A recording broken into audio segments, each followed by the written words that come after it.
The audio patch bays that we use in the studios are by a company called Audio Accessories, and I think their website is patchbays.com. Fitting, huh? So these are the TT or Bantam style patch bays. It's a 48-point 2-row design. This is a 1 RU unit. Some of ours are 2 RU. But on the back side of this,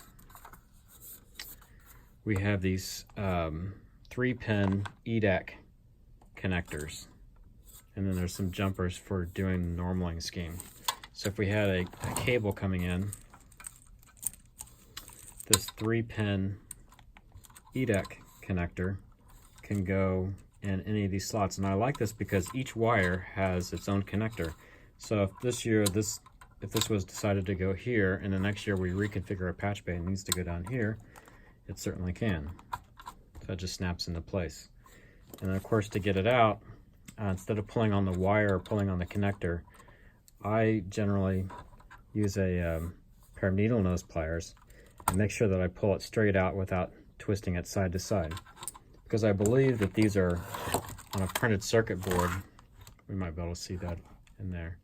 They're mounted on a printed circuit board, so you don't want to do any kind of lateral movement. You want to pull the connector straight out. So let's look at how these are constructed. Set that out of the way. Our cables, we usually use a multi-pair cable. So this is a 8-pair, and this one's already constructed, but I'm going to take one of these apart and reconstruct it so you can see how this works. So we'll take the longest one here. The pins come like this. These are crimp style pins. So we're going to talk about crimping today. They do make a solder version, but these crimp styles are nice to use. They have 2 little flanges that crimp around both the cable and the insulation. And then there's this little notch here that, as that goes into the connector, get a connector out for you.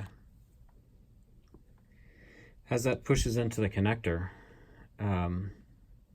that pushes over a little notch inside the connector, so it doesn't want to back out. Once it goes in, it doesn't want to come back out.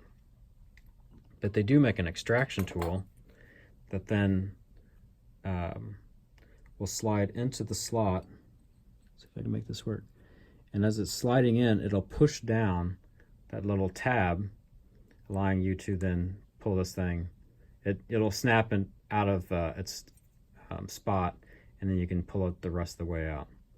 And when I insert these, I usually pull them just a little bit into the connector and then use some needle nose pliers to grab them and snap them into place, because it's kind of hard to get your fingers in there, obviously. So let's show that. I want to take this one apart. So they do make a cheaper version of that extraction tool, a little plastic version. But I do this so much that I got kind of a higher grade extraction tool. So we put those down into the slot.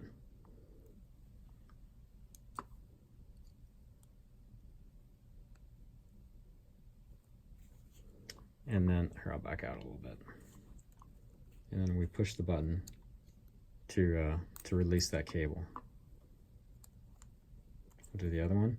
So there's a couple of notches on each side of that pin. See that? So that this thing is fitting into those notches all the way down, and then I push on the button, and that puts in a center that pushes the pin out like that. So we'll go into the notches. Oh, I didn't catch it all the way. There it goes. And the pin comes out. Now, because these are crimped, they're not reusable. There's no way to pry that apart and make it happen to be a good connection in the future. So the only fix for this is to cut them off and strip the wire back and put on 2 new pins. So let's do that. We're going to use our wire cutters, I'm going to cut them off right before the pin, like that.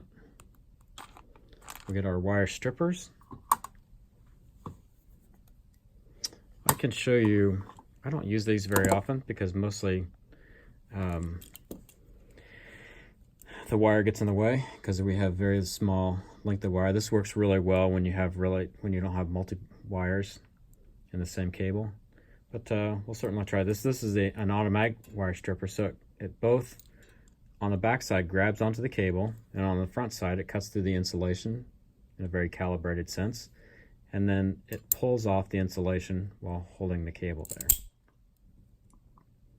So the problem is that these wires are so small that they have to go all the way over here, and make sure you're getting in the slot, because I have cut wires. If you get it in the wrong spot there, you'll cut the wire in half. I'm gonna go about right. I'll zoom in for you. I'm gonna go at the 24 gauge mark here, right about there, and you'll see this cut through the wire. Yeah, there is a tool that I don't have. That's a heat-based tool that melts the insulation. Those seem really cool. I should try to find one of those. And I found that this gauge wire is just small enough that it doesn't make that great of a crimp. It's too loose. So what I end up doing, I'm gonna get out a couple of fresh pins here. There's one. So there's my 2 pins.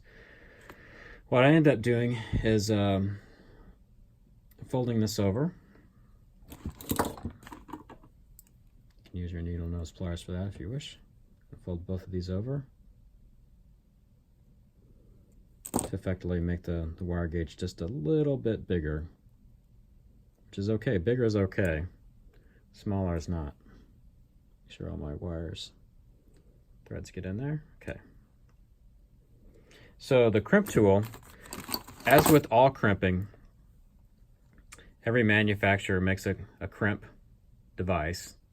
And they also have a very specific crimp tool. So we can see that. And this one's a ratchet style tool, which is, I think, the best kind, because if you don't have enough strength to do it all at one movement, it's not going to back out and re-crimp around the cable. It'll keep going until it gets exactly the right amount of pressure before it releases. So every job gets the exact proper amount of crimp. And on this one, you can see the wire gauge numbers smaller. On the 22 to 26, that's slightly larger than, no, there we go, 22 to 26 and 18 to 20. So I'm going to choose the smaller one there. Yeah, 22 to 26. So this fits into the strippers, and it goes in the exact right amount so that it both will crimp the front flange and the rear flange there. All right, we have our wire prepped. We're going to put it in the crimper. I'm doing this left-handed, so I'm not quite positive that I'll be able to do it. We're going to put that in the crimper. And as it's crimping down, make sure you can see it all the way there, and then it comes out. So there we go. It crimped around the cable. You can see should be able to see the cable in there. We can, sticking out the end. We don't have any flyaways, and then it crimped around the insulation. So let's go ahead and do the red one. So we'll put a new pin in the crimper. That. Get our red wire and keep the black wire out of the way. Get my hand ready here to crimp. Red wire in. It's up against the side there. And we'll crimp that down. It releases. And we can pull it out. So now those are both crimped on there. And you can give them a little tug. They do seem to fit The wire is inside there. It's perfectly crimped down. Now we're going to stuff this into the connector. On this one it has a round end. That would be if this was going to a 1/4 inch cable, that would be the tip, the ring, and the sleeve, or pin 2, pin 3, pin 1 for an XLR. So in our case, red is usually our tip or pin 2. So that will go in the first slot there, and then the black one will go in the next one. You have to kind of twist them so that they fit in the slot. It's at a 45-degree angle, or some sort of angle. I'm not sure if it's exactly 45, but you'll feel it move in there. And I get them close. Instead of trying to push them all the way, I think that might actually be impossible anyway. I just use my needle nose pliers and simply get in there, grab it, and you hear it pop into place. There we go. So that's putting the connector back on the cable. That's all there is to it.